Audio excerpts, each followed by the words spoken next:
As some bonus trick, I want to introduce you to the Vimtutor.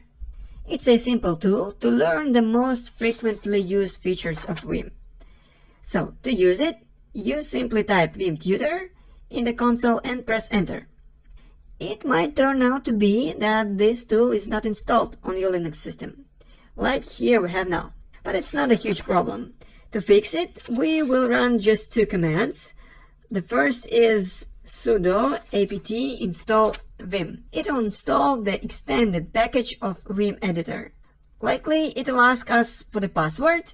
Then we have to enter it. If it asks for our confirmation during the installation process, then we have to press Y to agree, like yes. And the other command we will run is sudo apt install vim-runtime.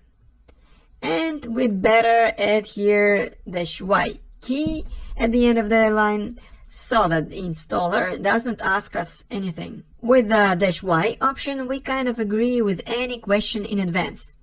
So when the second command finishes its run and we have our command line free, then we can run Vimtutor again. What we see here is just a text file opened in Vim editor.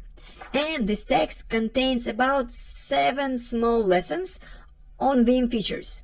When I say small, I mean that its text won't be more than half of the screen or so. I highly recommend you to get through this educational text, at least briefly. It will help you a lot with the Vim understanding in future. For example, it explains work with Vim starting from navigation, which is possible to do with H, J, K, L symbols.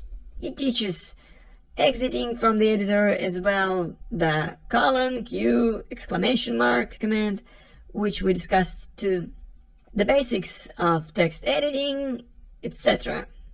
I highly recommend you Vimtutor. To exit from it, we type :Q, obviously. By the way, after installing the extended package of Vim, it will become a bit more user-friendly, which is quite reasonable for this editor. The last few words about Vimtutor. It can happen that Vimtutor will open its educational text in some other language. The reason is that it corresponds to Linux default language on your machine. So, if you want to change the language here, it is simple. After typing Vimtutor in the console, you just have to add the desired locale, like DE for German or ES for Spanish, EN for English, etc.